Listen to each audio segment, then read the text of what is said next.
Ladies and gentlemen, welcome back. If you can kindly take your seats as quickly as possible.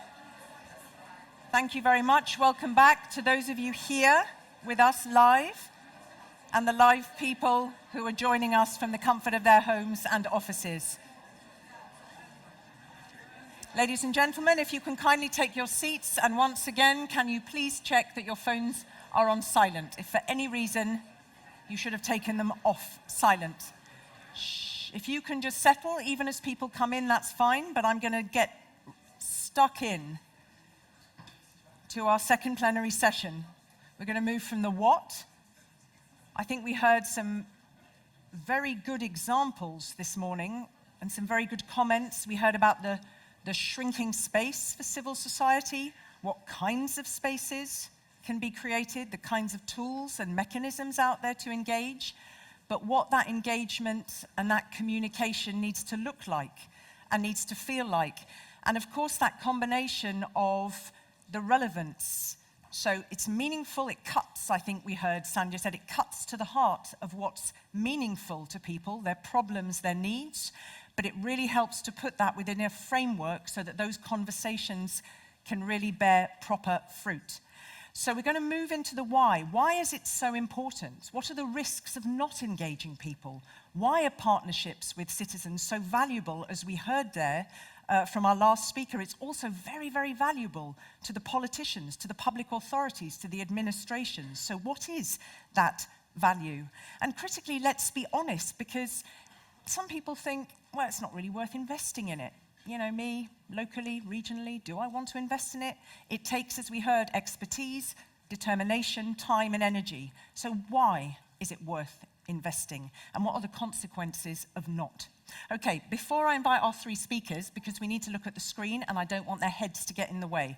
For those of you who flashed the QR code on the back of your badge or who went outside to the stand there, can I ask you to quickly engage? We can see it here, so we're moving further into the survey now. I think what's very interesting is, well, I think you can see this, is that the more we get to the local level, the more people are saying, absolutely, I want to be involved. Yes, they want to be involved in how public money is spent at EU level, very much regionally, and here in the room, very, very much at local level, city, village, community.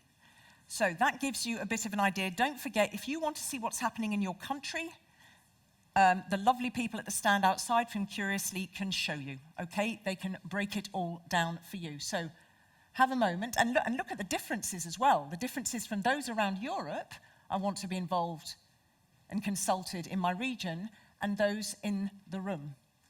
So I strongly disagree. No, I don't. Some people just want it to be done. So we are absolutely aware that this is not, you know, this is just scratching the surface, okay? This is just scratching the surface. It's one mechanism, as we heard this morning. It's not the mechanism where we're having the big dialogue. So thank you, gentlemen. You may now remove that, but sort of keep with it, ladies and gentlemen. We will come back to that before the third plenary session. So now, for the why. Can I please ask you to give a very, very warm welcome to the State Secretary at the Norwegian Ministry of Foreign Affairs, a gentleman called Audun Halvorsen. So please come and sit in, or there. We also have the Chair of Transparency International, Delia Matilde Ferreira Rubio. Please sit in. And we have a professor from the London School of Economics, Andrés Rodríguez-Pose. Thank you. Now, we're going to do this a little bit differently because I promised that we would bring you into the conversation, and we need to finish at 20 to 1. Okay, ladies and gentlemen? So what we're going to do is I'm going to give just a couple of insights into who the three speakers are.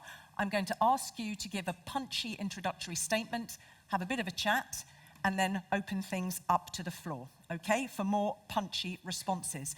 So, State Secretary, I want to just give a little bit of information to the good people here that prior to this appointment, you were actually served as State Secretary to the Minister of EE and EU Affairs, and you've been a political advisor for a very long time, not least to the Minister of Defence, I think, from 2013 to 17. And he's held various positions in the Conservative Party's parliamentary group, advising on defence policy and foreign affairs and constitutional affairs and scrutiny. So you could talk on lots of things, but today I'm going to ask you to shed some light on what I would say a kind of a mission, the mission and the vision of the EEA and Norway grants, which support the CSOs in 15 EU member states, and of course why you think that's particularly important, given what we've heard this morning. Why do we need to invest in an independent and a vibrant civil society, sir? The floor is yours. Thank you. Well, thank you, Katrina, and also thank you to the DG Regio and the Commission for inviting me, a Norwegian, to speak at this event. And of course, as a Norwegian, one is very often at the outside of developments here in Brussels. But when it comes to the topic of today's conference, I think Norway is actually very much an insider, and I will come back to the reasons for that in my remarks. But let me start by saying that investing in civil society and engaging citizens in decision-making is critical, in my view. And Norway has a long tradition for close cooperation and involvement of civil society in decision-making.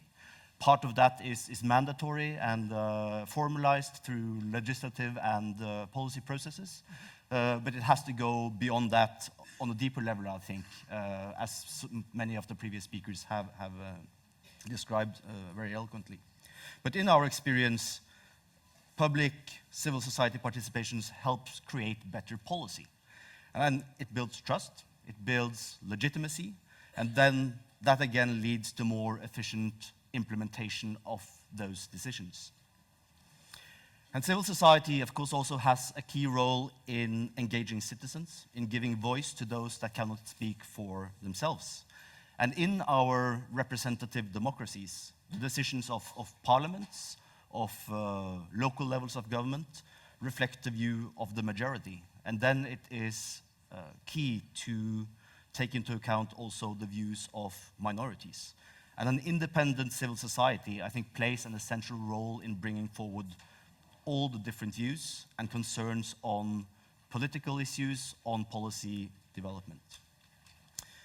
And as you say, the European dimension of this is, of course, that Norway, Iceland, and Liechtenstein are contributing to reduce economic and social disparities in Europe through the EEA and Norway grants. And each of the 15 beneficiary countries also have an independent civil society program known as the Active Citizens Fund. And these funds are an obligatory part of this mechanism, agreed between the Commission and the 3 donor countries. And through the Active Citizens Funds, we are providing approximately 200 million euros to the civil society sector in the current funding period. And this actually makes Norway and the EEA countries one of the main funders of civil society in Europe today, not least in Central and Eastern Europe. And the reason for putting such an emphasis on civil society is a belief that all democracies need vibrant public debate, in which people and organizations are able to question and challenge both public and private institutions. And I think that is especially important in today's climate in many European countries.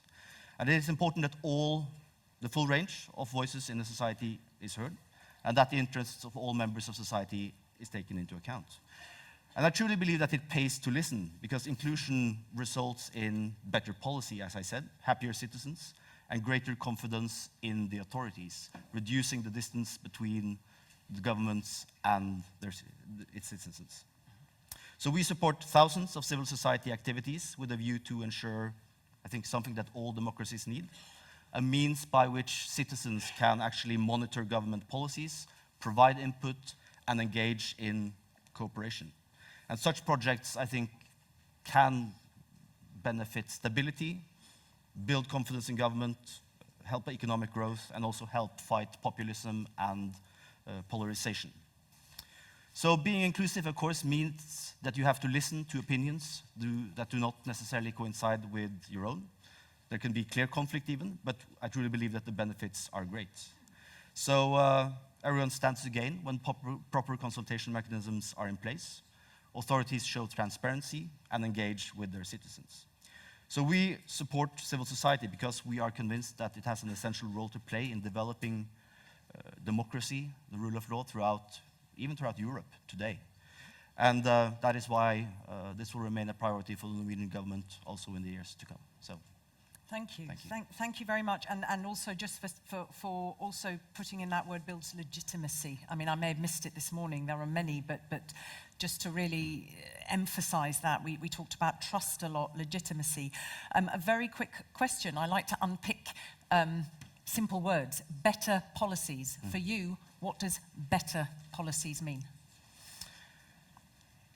As I said, I think policies that have legitimacy within the population, that can build compromises that are necessary to maintain long-term sustainability for the solutions that are chosen, that create a sense of ownership in the population, and at least a sense of, even though there might continue to be disagreement when it comes to the results, I think that can instill a sense of actually having been heard. And I think to create long-term sustainable political solutions that again can help both political stability and economic development, you need those kind of compromise, inclusive mechanisms that involve stakeholders and can, I think, oppose some trends of polarization that we see throughout a lot of policies in Europe today. Thank you very much, and for that very clear response. And I think that's another important word, notion, important to get in this idea of sustainability. We talk about co-creation, but sustainability, and that these are well considered. One more question before I move on is, of course, which we less touched upon. We heard about that shrinking space. Why, very briefly, why is it not happening enough? Why is it shrinking? We heard some good examples of where it absolutely is happening. Well, I think the reason for that are complex, but I would say occasionally, or in many instances, it's not really a question about political will, but I think it's also about the capacity and having the frameworks through which citizens can engage in a relevant way with political processes in the constituencies, whether they be on the local level or a national level. And I think building inclusive stakeholder processes is also something we try to do in developing actually the focus of the EEA and Norway grants. We sort of built this into the mechanism itself, and we really see how that provides the necessary input to keep developing the programs. And can you give me one example that might come up? Because you talked about the 200 million in the current MFF, of course, and you talked about active citizens funds. Is there anything that I don't know how involved you are in the details of projects. Anything very briefly that you think, now that's a good example, Katrina, of where the funds have been put to the use of engaging citizens? Well, I think one example that I could mention is a project in Romania called Funky Citizens that I know we will discuss later today, actually. But building transparency, engagement on the local level, providing information on how local funds are being spent and sort of bringing that into the community. I think that those are excellent examples. We are seeing this in many countries among the beneficiaries. You have a so-called red flag project in Slovakia, which I know also brings this transparency element into local governance with the sort of outside expertise being able to provide the necessary scrutiny over local government spending, for example. Okay, thank you. Driven by social society and NGOs. Thank you. I like that because you've given me a lovely segue into our next speaker, because what did we hear there? Outside scrutiny. That's a very important part, and that's a very important part about what our next speaker is going to spill the beans on, which is integrity pacts. So as I said, Delia Rubio is chair of Transparency International. I think many of you must know that it's a global anti-corruption movement, and it's present in what, more than 100 countries. And you're a former president of the national chapter in Argentina, and Delia has also served as chief advisor for several representatives and senators at the Argentine National Congress, and advised, you know, House of Representatives, the Senate, the National Accounting Office. So this is your lifeblood, this is in your DNA. So it's a great privilege to have you here. And the obvious sort of statement to ask you to respond to is, if we've heard about trust, and corruption undermines it. This we know, between authorities and citizens. So you've got this long-standing effort to push that fight against corruption much higher up the political agenda, but also raise awareness. How can you get involved as a citizen through the Integrity Pacts, with which I understand since 2015 you were also with DG Regio promoting this very broadly. So tell us a little bit more about those, please. First, thank you for inviting Transparency International here. I'm just the chair, but we have a team here, and you have seen the exhibition of the people working on integrity pacts in nowadays 11 countries in Europe, but also across our chapters in other regions of the world. In fact, integrity pacts is just a concrete tool. We not only talk about or ask for engagement and participation, and we are 26 years old as an institution, so we have been pushing for this for many, many years, but we create tools that facilitate this engagement. And Integrity Pacts is one of these tools, and it was created in the 90s in Latin America. Without all the resources that we have now. Thank you for the Commission and many other supporters of these projects. What is particularly important in this tool is that it is a contract. It is a pact. It is a signed agreement between governments at different levels and those participating in tenders, in public procurement contracts, whatever they relate to. It can be building a railway, reconstructing a hospital, or modernizing schools, or participating in the purchase of health, pharma products, and all medical inputs for hospitals, as we were talking before. So it has a broad margin of activity, because it can introduce the compromise, the commitment, signed and with consequence if it's not fulfilled, in terms of all kind of public procurement. But I think that really what we are talking here in this conference is much broader than Integrity Pacts. Integrity Pacts is one tool. We are talking here of real engagement. And engagement is not creating a playground to create the illusion that many of us, just simple citizens in our countries, are participating. And we are invited. Sometimes we have voice, but we are not heard, or the decisions are taken afterwards in other rooms. So when we talk about engagement, we are talking about relevant, meaningful, significant engagement, not just the speech. And when I was coming here, I was seeing that you have had in Brussels the opportunity of visit an exhibition on Beyond Bruegel. Yes. And I have prepared, I like to give messages so very concrete, and I have prepared my messages thinking that this is a time for beyond. Democracy beyond elections. That is engagement.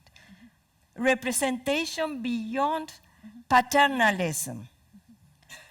And participation beyond speeches. And I saw then the Beyond Bruegel and say there is a coincidence here, and we have to move in that direction. Particularly this representation beyond paternalistic attitudes towards citizens. Okay. And this is not just a message for government, it's a message for civil society organizations also. In this long way we have been fighting for transparency and anti-corruption, we citizens, ordinary citizens, we started at that, had to become experts in many, many complicated economic infrastructure, etc., in order to be allowed to talk with authorities. And we have become experts. We have done research. We produce surveys. We give out or produce or public the information that many decision makers at the political level are using in order to take decisions. But in this process, we risk to detach ourselves from the ordinary citizen and said, okay, we are the experts now, we know what to do. And this is exactly what many of us have been criticizing governments for years. So we have to be sure to be cautious not to fall into that trap. Commit the same mistake. One quick question before I move on, and just to clarify in the pacts, which was the link I made, is that you've got independent monitors, haven't you? Mm-hmm. And the monitors, the CSOs, are paid for by both parties engaged in the contract. They are part. There is that overseeing, that scrutiny. The idea is to incorporate a third party, independent, that can monitor, raise the red flags when something is happening in an appropriate way, and to help this as a guarantee that the commitments for transparency and integrity assumed by the contractor and the bidders are fulfilled. Okay. So this independence is crucial, and the resources come in some countries from both sides, governments and the bidders, the business sector. In others, only the governments, and afterwards the bidders accept the compromise. It depends on the local regulation. But the important thing is that the civil society organization or the monitor or the people working with us, our chapters or other organizations, keep being absolutely independent and can go out of the agreement if something wrong is happening, and we retain the right to be public about that. Okay, so to find out more about the ins and outs, and as I said, since I think it's 2015, DG Regio has also been promoting these. So do go online to find out more. The very obvious last question, I will come to you, we'll have a chat, and then I will open it up. So if you've got some questions, I'm sure we have time for about 4 or 5, is what are the, you talked about, let's be cautious that we ourselves don't become too paternalistic, that we don't become cut off. I did look at this example of, I think it was healthcare in Honduras. So here we heard about the importance, better policies, sustainable policies. But there's a lot at stake if we don't have this degree of citizen engagement. Here's another example to that, just incredibly briefly, of a provider of medicines to hospitals. And there was a lot of dodgy stuff going on. That sounds terribly simple. But what was at stake here was people's lives. So it's an important reminder, isn't it? Well, the reminder is that corruption kills. We keep on saying that.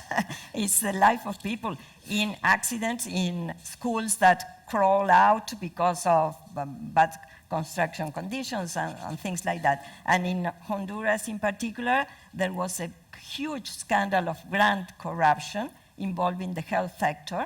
After that, our chapter there participated in an integrity pact which allows us to monitor all purchase agreements in terms of medicine purchase or materials to hospitals, etc. So everything that has to do with health is now monitored by our chapter in Honduras. I think, and that's important because there might be a question I actually come and ask you. What are the risks, you know, what's at stake if we don't get better at this, if we don't increase that space for citizens and civil society? But let you begin. Thank you very much. I will park it there just for a moment. So we have Andrés Rodríguez-Pose, who is a professor of economic geography at the London School of Economics and past president of the Regional Science Association International, and also you are vice president of the European Regional Science Association. So what part of his job is that he advises directorates of the European Commission, the EIB, the World Bank, Cities Alliance, the OECD, the ILO, and more. So, you know, lots of fabulous experience to bring to bear to our panel here. I think it's going to be interesting to hear from you, because on the one side, the socio-economic regional disparities help explain, you know, needs of citizens, but also specific discontent in specific areas. But what else can you say about that territorial dimension from the research that you've done? What is that territorial dimension of discontent, we might say? And please do go. Have you got, you should have the clicker there. I got the clicker with me. Oh, you have it in your hand. You are so organized. I'll try to be brief, and let me see if I get here. The question of this session is about the why. Why do we need more engagement, more participation of citizens in order to make better policies in general, but not just better policies in general, better cohesion policies, and improve the livelihoods of anyone, anywhere, wherever they live? And the first thing is the positive one. It's a right. Citizens have the right to engage. They have the right to talk. They have the right to participate. They have the right to influence decision making, and decision makers have the obligation to listen. But as you were asking me, Katrina, there are quite a lot of costs as well. If we don't engage citizens, we make worse policies, and the policies do not deliver, and that affects also the cohesion policy. I got some figures here, some graphs, some pictures, and I have 3 key messages, so 1 message per minute in the 3 minutes I've been allocated. The first one you can see here is that we end up with a lot of inefficient policies.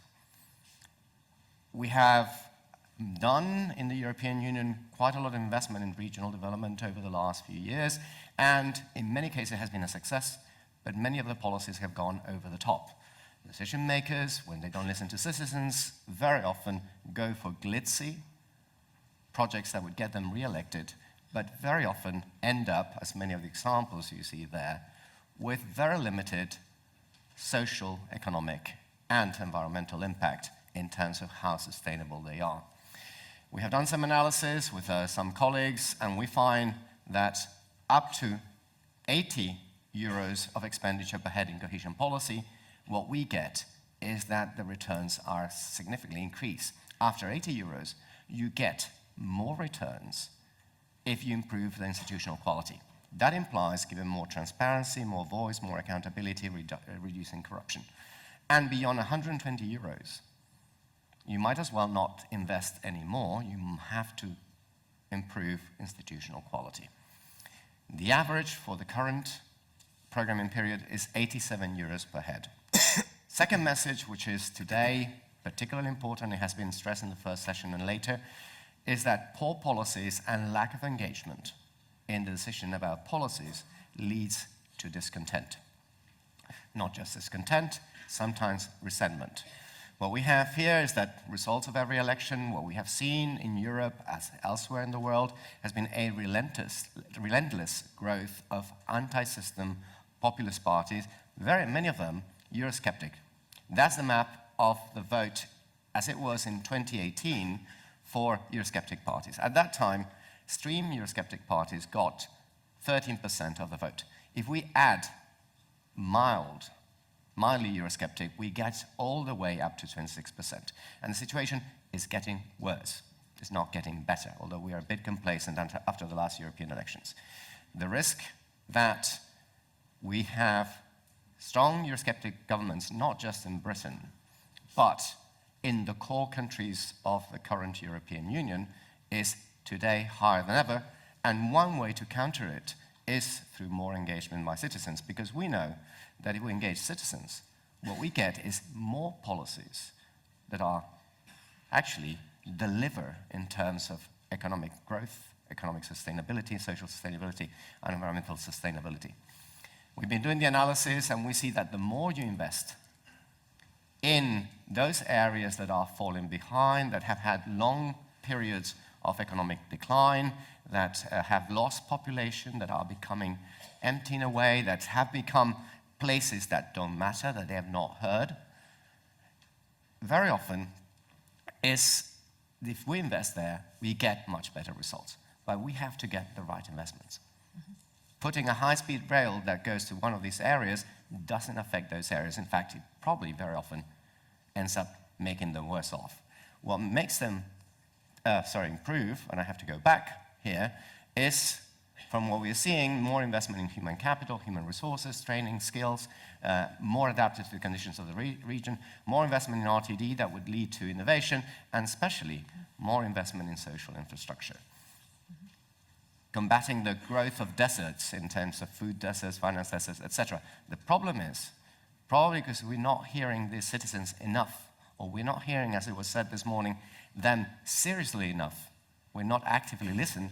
We spend far too little in many of these areas. We spend far too little in policies that are really well targeted to the needs of the citizens of different regions across the European Union, and far too much trying to copy each other with policies that, although they bring overall returns for the whole of Europe, might not yield the best results in the places that need them most. Thank you very much.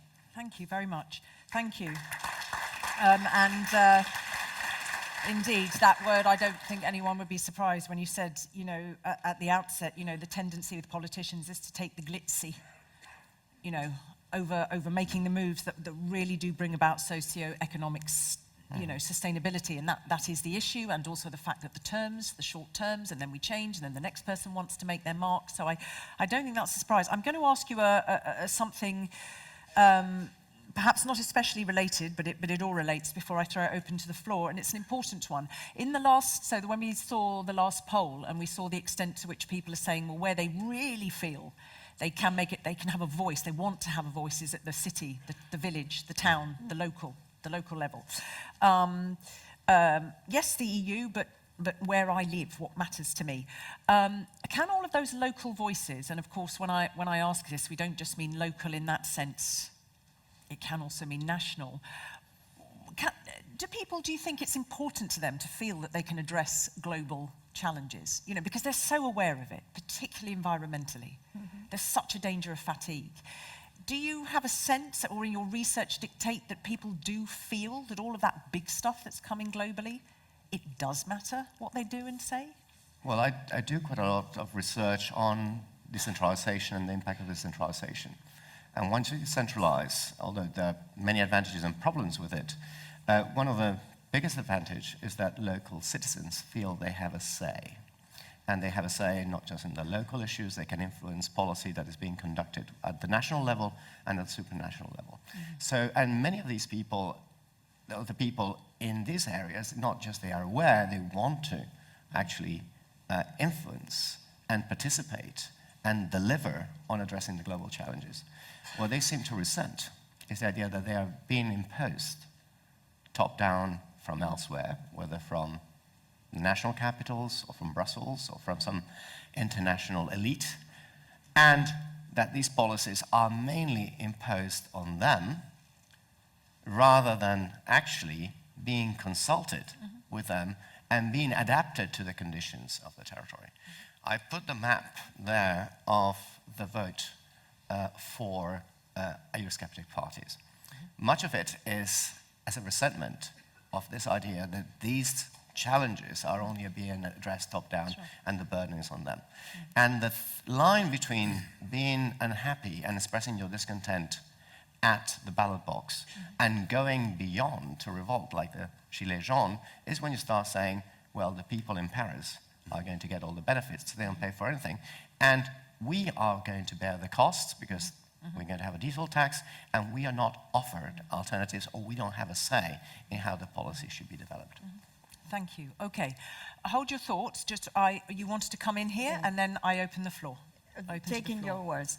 In the last CPI that we announced, the index of corruption this year, I announced it in Davos 2 weeks ago, we have done a correlation between this undue influence perceived by people. And it is clear that in countries where, for instance, campaign finance or lobby is completely opaque, in those countries, the perception of corruption is higher.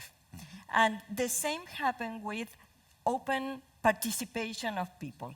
The more participatory the societies and the governments are, the less corrupt they are.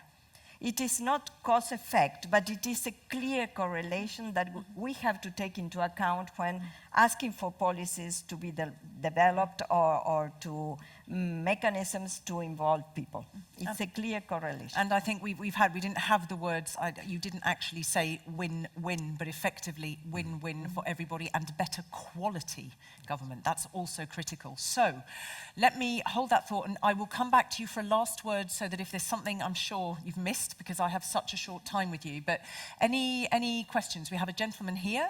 Anybody else? Because then we can take 3 at a time. I mean, I have a gazillion, but I don't want to hog these people's... No? So it is you, sir. Thank you. Thank you very much, for this former member of the European Parliament. I have a question. We talk about cohesion policy. We have 1/3 of the European budget spent actually in hundreds of projects. No one talks about, let me say, the ambassadorship, the partnership with those projects that are successful. The Erasmus project, a lot of new startups, SMEs, etc., a lot of results. And what I feel is missing that these are structural policies. They work out in 1, 2, 3 years, new perspectives in policy, etc., quality of environment.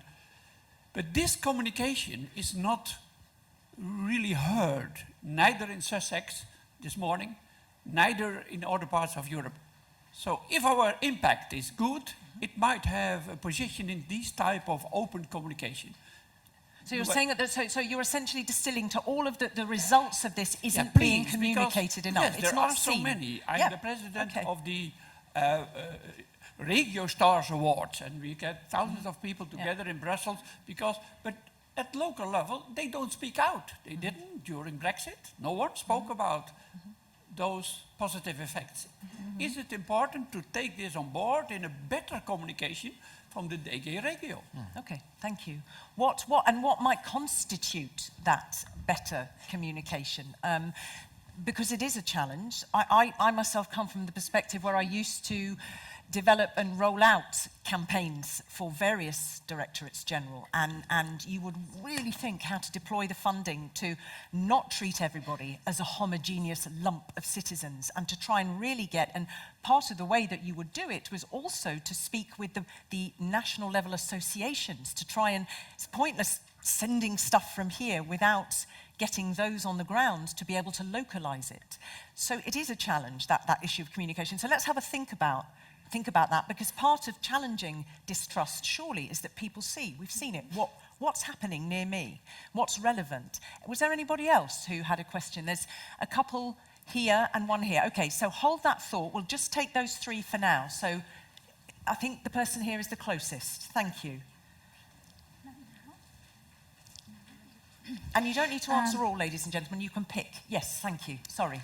Yeah, I mean, they're great projects. Who are you first? Sorry, I'm Paola. I'm a co-founder of Fondazione Etica, which is an Italian independent foundation.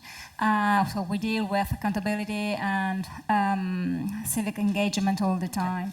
But I mean, my perception is there are so great projects all around, but still we cannot ask citizens for substituting, for making the work that governments should do. I mean, they can help, they can support, but they already pay taxes, they vote, so they cannot also do this work. I mean, they can do it, but if it really makes the difference. So, which is let's say, how can we say that, yes, you can do that, you can pressure your government, but still that something is going to change, because you see, it's also a question of how you allocate money. Because if we can trigger an incentivized system, if you also give a prize in terms of funding to those governments who are going to really listen for citizens, that can really make the difference. Of course, citizens, they can participate, they can do this stuff, but I think that money can really make the difference, so we can pressure no more than that. Okay. All right, the second one, everybody, please, you need to keep it super short and you will need to be telegraphic. I know you've got huge brains, but you're going to need to be telegraphic in responses. So we heard a question there. Do we want to take one more? Is it a quick one? Is it an answer or an extra question to that? Yeah, it's a very quick one. I'm Please say who you are. Grzegorz Makowski from Poland, Stefan Batory Foundation. Grzegorz Makowski. Oh, blimey. Again, so fast. difficult a Polish foundation. name. You Yeah, are from a foundation that yes. works, okay. But I'm also academic, but no matter.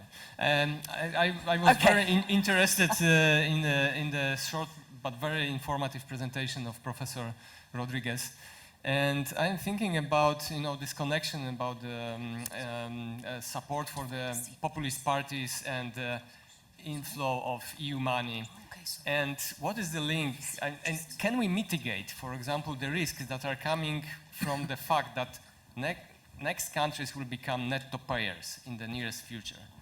And this will create probably some dissatisfaction, and this can bring again support to the populist parties. And what can we do with this?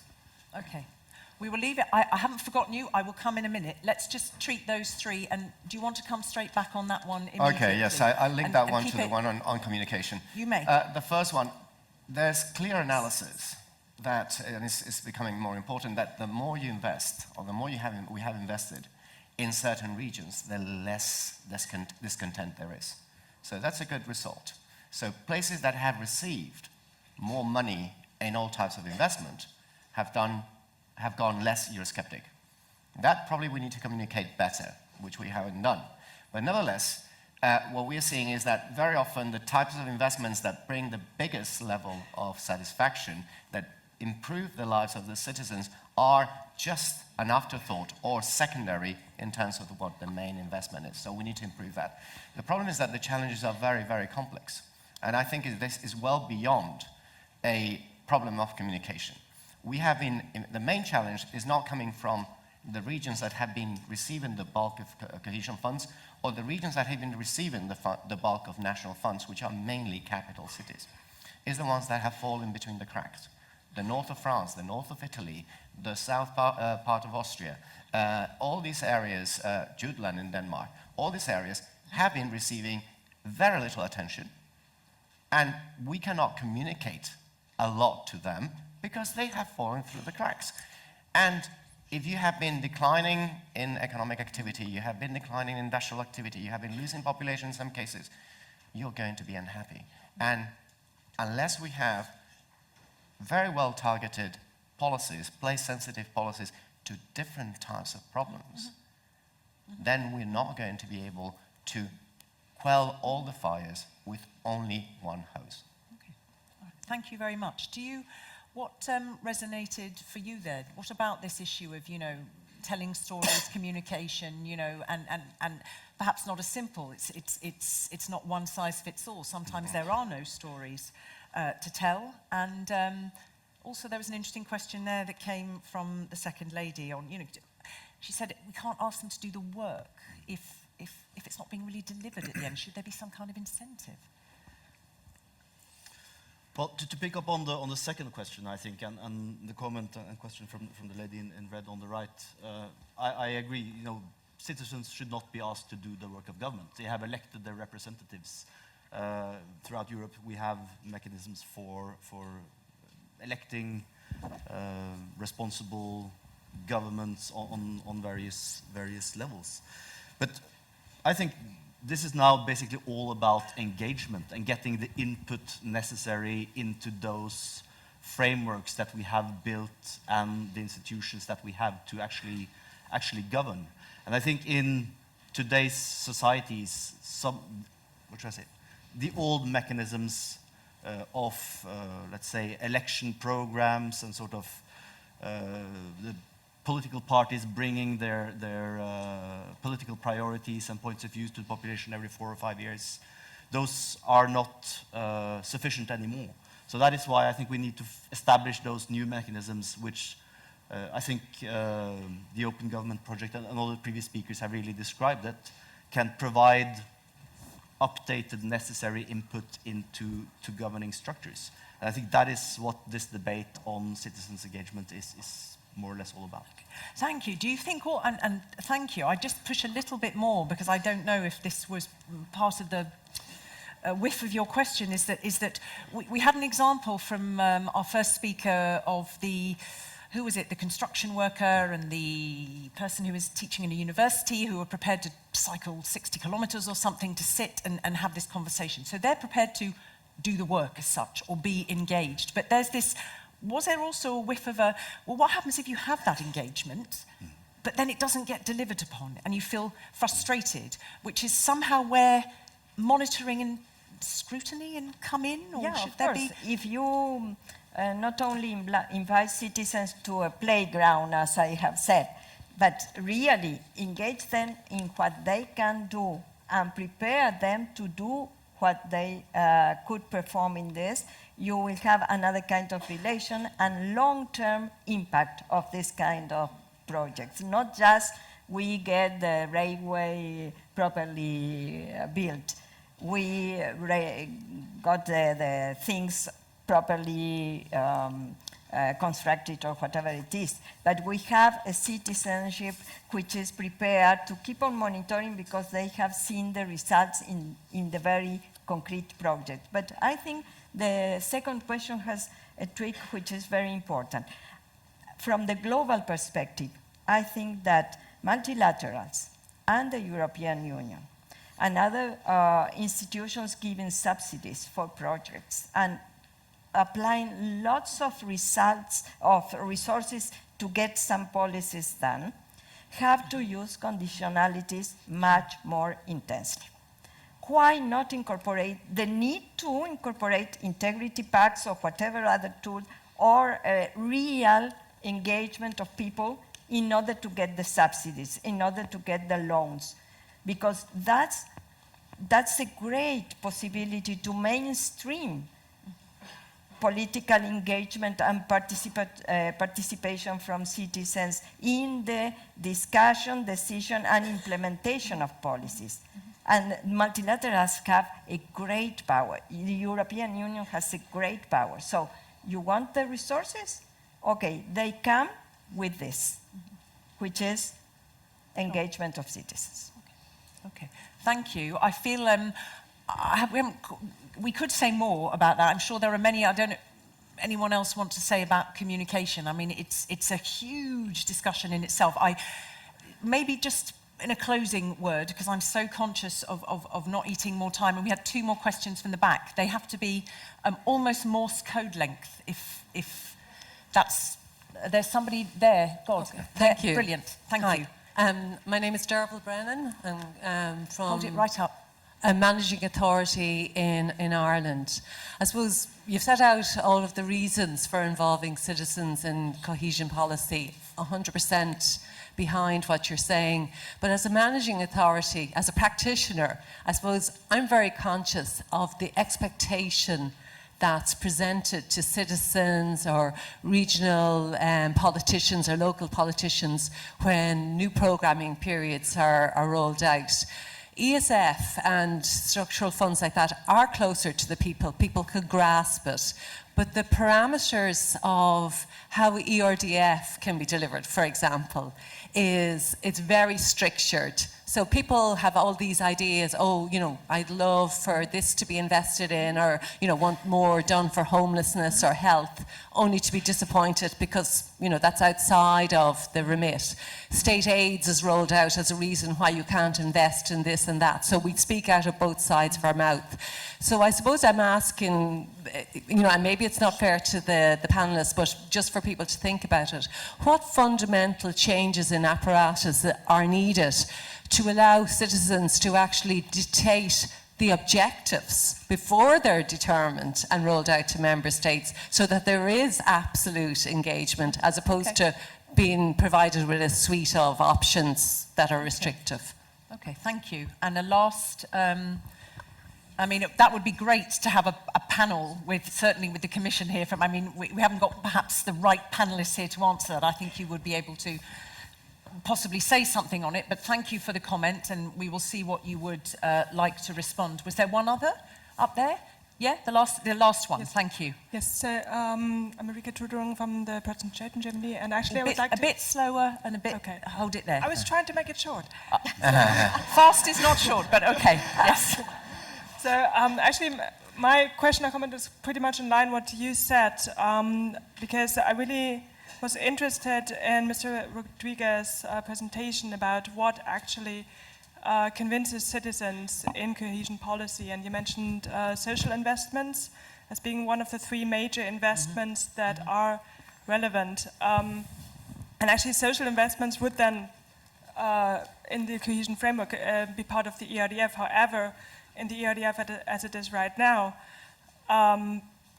social investments are possible, but rather to a marginal level because, for example, in further developed countries, there will be only 15% of the ERDF possible for using in the ERDF. So actually, I was wondering if you, what you say about this. How important are social investments in the ERDF, and how can we use them to make citizens more engaged in cohesion policy as well? Thank you, and I'm sorry to do those kind of emoticon faces there. So we literally are supposed to stop now. So it really needs to be just the essentials, and from you, and then perhaps a last couple of comments from you, so that they can go and eat, and our interpreters can have a rest. Yes. Okay, it's difficult to cover everything, so I'm just going to highlight one thing. Audun has highlighted throughout that we elect representatives. We also elect leaders. We want our leaders to lead, but because they are also our representatives, we want them to represent us. And that involves a constant dialogue and establishing the mechanisms throughout the whole process of having that dialogue in place and feedback throughout. At the moment, I believe that we are too limited to being represented during the electoral campaign. And for example, in the programming periods, very often the representation takes place at the initial stage when we're doing the smart specialization strategies, etc. We need to have those mechanisms to make sure that there's a constant monitoring and intervention. I know it takes time, it is difficult, but it might lead to much better policies. Have we heard, just one example, have we heard more our citizens in a country, I am Spanish after all, and Spain has got the largest network of high-speed rail in the whole of Europe. By the way, much of it doesn't make sense. But if we had spoken to the people in Extremadura, rather than having a high-speed rail, they would have preferred very much to have much better local, reliable train connections, much better access to, let's say, hospitals that are not closing, much better access to local transportation systems that are not disappearing, despite the fact that the population has not declined that much from what it was before. Okay. And I think this is something that we need to put in place on a constant basis in order to make sure that, as a result of that, we not only make policies that work for these people, but in general work for our countries and for the European Union as a whole. Okay. Thank you. Nice and short, please. And if it's not going to be, I mean, I know that also part of that is a comment that you made, and perhaps that's something you might be able to, I think, include in the last panel. I think you're going to get a little bit more content in terms of feedback and response to your question and your comment there. But please, let me hear from you. A very, very quick last word, please. Well, just a few words on the issue raised in the back when it comes to expectations and aligning the programs with the expectations of the local communities and the citizens. And I can speak, of course, only for the EA and for the Norway's grants, not for EU cohesion programs as such. But that is why, as I mentioned, throughout all our more than 100 funding programs, we have a very thorough and inclusive stakeholder engagement process. And we try to really develop these programs in line with, or in a close dialogue with the stakeholders to identify the needs, the priorities, possible risks and opportunities, and also share information. So that is a key part of the EEA and Norway grants when it comes to these ACFs. And just let me end by giving a little shout out to the FMO, which is the program operator for the Active Citizen Funds. They have a stand up in the foyer. and are ready to talk with all of you when it comes to the specifics of the programs. And also some of the national fund operators are here, I know, and can also help to provide information. Thank you. Thank you. I was going to tell everybody, go to the exhibition. You've done it yourself. Thank you so very much. Yeah. A last word from you, Yeah, please, one Delia. thing that we learned with working with integrity pacts is one result in terms of long-term value added to the context, which is that this is not citizens versus governments. Mm-hmm. This is citizens working and talking with governments. Mm-hmm. And one thing that we have surveyed in this result and analyzing the experience of citizens is that they have become aware of the complexities of the procurement cycle when a decision has to be taken. So it's not just always the case that the government is being inefficient or there is something wrong. They have to know in the conversations that there are some complexities in the program. And constraints. That this awareness helps to restore trust. Yeah. Because it's not the suspicious of everywhere, every day is something bad hidden There's there. more understanding of the nuances. That's and it. Yeah.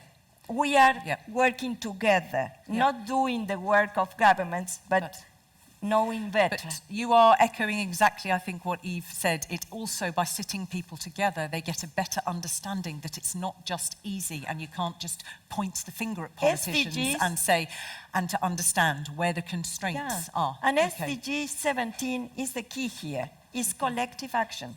The only possibility to have a peaceful and fair future for all of us in Europe and in other regions is to work together. Okay. No other way. I think that is the best sentence to end on. I don't think I need to summarize too much because I think that you have grasped the essentials, that what's at stake is not just the quality of policies, but it's their durability, their sustainability, their relevance. I think it's really important when we are thinking about communicating the EU. It's not just why is it not happening, but indeed there are areas where, well, what do we communicate? So we need to have more of those relevant stories or to make sure that the funding is going into not just the cities and not just the big towns, but also in the other areas where there are very specific needs. And thank you. I didn't even get to talk about this between mandatory and voluntary, which would have been a hugely interesting topic that we didn't get to cover. But please, before you disappear, can you give a very, very warm round of applause for these three brilliant speakers? Okay, so stay with me. So now you have lunch. You will have somebody come round and tell you when you need to finish lunch because you need to segue into your 4 parallel breakout sessions, which are all in different rooms. When you picked up the badge this morning, the people at the registration desk should have highlighted the session you're going to attend, but there's plenty of people to ask. Shh. For the co-creation, ownership and meaningful participation, that's in this room. All the rest are on the 3rd floors. There's water fountains up there, there's lifts, there's stairs, there's absolutely everything you might need. Please, just a second, for those who can bear with me a second. We will, afterwards, you will get a 30-minute coffee break after the breakout sessions, and then we will reconvene here at 3:30 with a feedback session on the breakouts, and then I will hand over to Director from DG Regio for Administrative Capacity Building and Programme Implementation, the lovely Vittoria Aliata di Villafranca, who I'm so happy you are going to moderate the last high-level session, which looks to the future. So in the meantime, enjoy your lunch, have fruitful sessions, I will sit in on them, and I will see you later. Thank you very much for your attention, and thank you those at home.